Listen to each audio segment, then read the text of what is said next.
attends. J'ai vraiment envie de rester ici. Ce serait super pour nous. Je vais le prouver. Mais t'as pensé à Tyler et aux gosses? On formera une grande et heureuse famille. On pourra tous avoir ce qu'on veut. Quoi? Attends. Non, Debbie. Non, Debbie, non, mon Dieu, t'es tellement belle. J'ai l'impression d'avoir à nouveau 18 ans.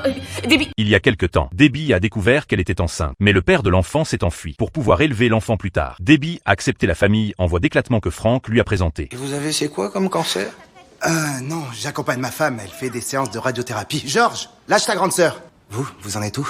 Oh, nulle part pour le moment. Frank Gallagher, je suis majordome de cancer. Je prépare le terrain pour les patients dont le diagnostic est inquiétant. Et je sais combien c'est dur pour les conjoints des malades en question.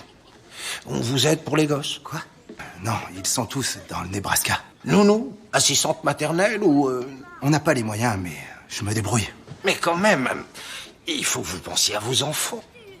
Frank aide à distraire l'attention d'Erika. Le travail principal de Debbie est de séduire son mari, mais c'est un hétéro pur et dur. Debbie n'a aucune chance. Sa mission est tout simplement impossible à accomplir. Cependant, le mari a quand même laissé Debbie rester. Cette nuit-là, la porte de la chambre de Debbie s'est ouverte doucement. C'était Erika qui est entrée et s'est allongée. Le lendemain matin, elle est allée s'excuser auprès de Frank. Il a immédiatement senti que quelque chose n'allait pas. Mais Debbie pensait que c'était peut-être l'ivresse. La sexualité d'une femme est aussi sinueuse que le Mississippi. Fais confiance au vieux singe.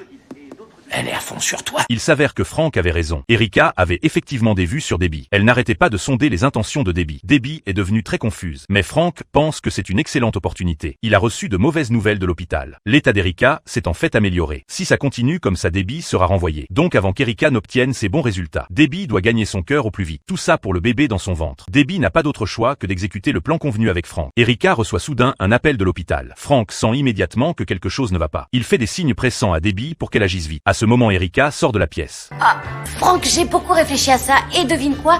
Je crois que je vais appeler mon bébé Erika. Et Eric, si c'est un garçon. Qu'est-ce que t'en penses, toi? Oh, j'en pense que du bien. Génial.